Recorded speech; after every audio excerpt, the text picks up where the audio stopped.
warar dhowr ah ayaan idin hayaa madaxweynaha dalka Mareykanka oo mar kale ka hadlay burcadbadeeda Soomaaliya Ilhaan Cumar Soomaaliya iyo guud ahaanba Soomaalida sidoo kale waxaan idin hayaa Thomas Homan ninkii loo soo diray gobolka Minnesota ee matalaya madaxweyne Donald Trump lagana dhigay taliyaha ciidamada ee gobolkaasi ee ICE oo markii ugu horeysay maanta la hadlay warbaahinta maxaa uu yiri dhinaca kale waxa aad maqli doontaan in maxkamad heer federaal ah ay joojisay is-hortaagna ay ku sameysay kadib markii war ay soo saartay ay ku sheegtay in ay dambi tahay in ciidamada ICE ay xirxiraan ama xabsiyada ay wali ku sii hayaan dadka haysta sharciyada wadankan Mareykanka ee wali aanan qaadan green card-ka ayada oo kumanaan dad ah ay jiraan oo ayagu ku jira processki ay ku yimaadeen amaba ay sugayeen ee habka qaxootinimo ee dalkan Mareykanka dib u dejinta dadka la siiya kuwaasi oo howlgallada ICE ee haatanba saameynayaan balse aan idin furfuro ee madaxweyne Donald Trump ayaa maanta oo Khamiis ahayd waxa uu kulan weyn la qaatay xubnaha ka tirsan golihiisa wasiirada aqalka cad ee dalka Mareykanka kulankoodaasi ayaa waxa ay uga hadleen dhinaca howlgalka iyada oo sidoo kale ay jirtay wadamo la soo hadal qaaday madaxweyne Donald Trump ayaa sida waayadii ugu dambeysay dhaceysay waxa uu ka hadlay Soomaalida Soomaaliya iyo sidoo kale Ilhaan Cumar iyo burcadbadeeda oo waayadan ugu dambeysay ajendayaashiisa si weyn ugu soo biirayay Trump ayaa waxa uu ka sheegay shirka golaha wasiirada in burcadbadeeda Soomaaliya ay u baabi'in doonaan oo ay u qarxin doonaan meel walba ay ku arkaan waxaana uu sheegay in xogayaha difaaca ee dalkan Mareykanka uu u haysto asagu awood buuxda meesha arka inuu kula dagaalami karo oo uu qabo amarkaasi inuu adeegsan kara in uu ku qarxiyo goobaha ay joogaan bal ila daawo shirkiisa jiray Donald Trump aniga oo hadaladiisa si toos ah idinku fasiri doona Somalian pirates over the years have pirated stolen many ships they would get large amounts of money for the ship. You know, you have $1 billion ship and the insurance companies didn't want to fight because, you know, some of those ships are very flammable. They're carrying millions of barrels of oil, very flammable, very dangerous situation if they're shot at. So they wouldn't fight. We notified them a number of months ago. Anybody that does that gets the same treatment as a drug dealer sending their drugs in from Venezuela or anybody else. burcadbadeeda Soomaaliya waxa ay dhaceen oo ay xadeen oo ay afduubeen maraakiib badan waxa ayna lacag xoogan oo bilyan dollar ku dhawaad ah ay ka helayaan markabka marka shirkadaha caymiska ma rabaan in ay la dagaalamaan waayo maraakiibtan waxa saaran qaarkood waxyaabo qarxi kara waxa ayna markaasi wadaan qaarkood malaayiin barmiil oo shidaal ah oo qarxi kara waana xaalad khatar ah haddii markaasi xabad lagu rido ama lagu tuuro waxaase lagu soo wargeliyay dhowr bilood ka hor arrinkan waxa ay naga helayaan ayuu yiri cawaaqibka waxa aan marinaynaa wadadii aan marsiinay kuwii drugska u soo safrinaya wadankeena ayuu yiri ku dhawaad 300 oo kun oo dad ah ayaa ku dhimata sanadkiiba drugska hadda waa 300 oo kun ma ahan 100 kun xataa waa tiro aad u badan haddana waan duqeynaa balse hadda waxa aan ku darnay liiska burcadbadeeda Soomaaliya oo iyagu biyaha ku aado doomo yaryar oo xunxun waxaana ayaguna aan kula dagaalameynaa sida daroogada oo kaleeto kuwa Kenya waana duqeynaynaa meel kasta oo lagu arko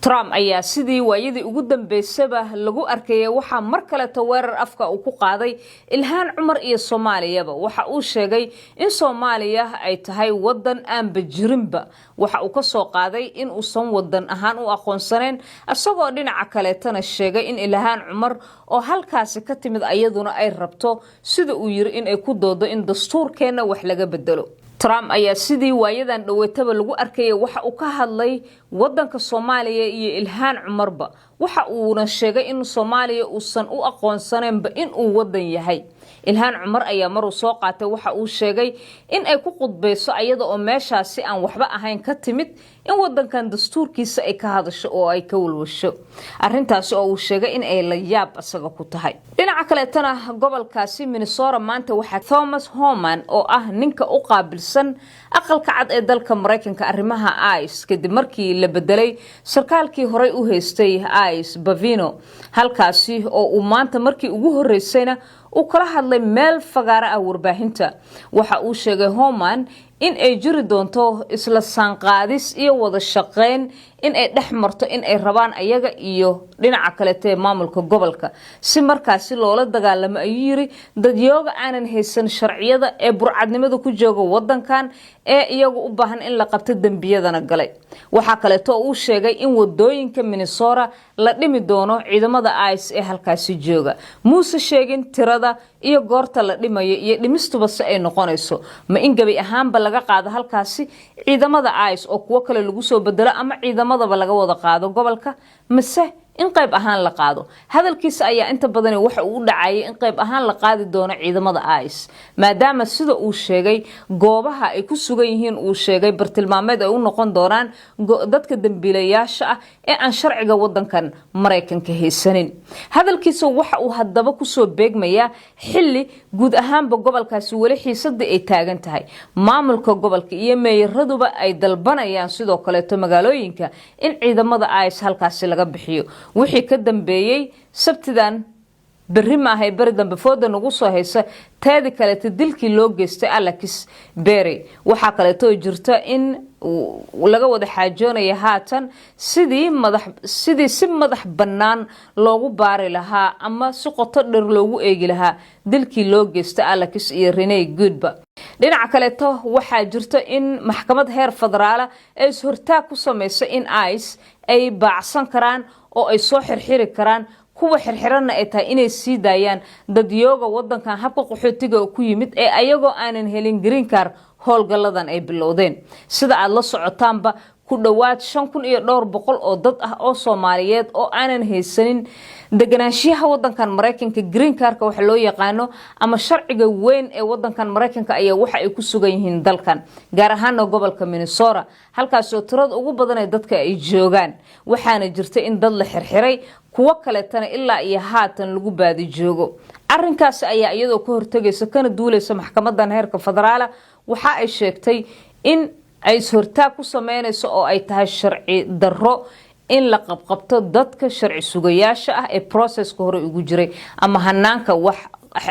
qaxootinimada hagaajintooda hore ugu jira sharciyadooda. waxaana ay sheegtay in dadka la qabqabtay si degdeg ah inay tahay in loo soo daayo si markaas xorriyadooda ay u helaan shaqooyinkooda iyo magaalooyinkoodana ay dhinac uga noqdaan.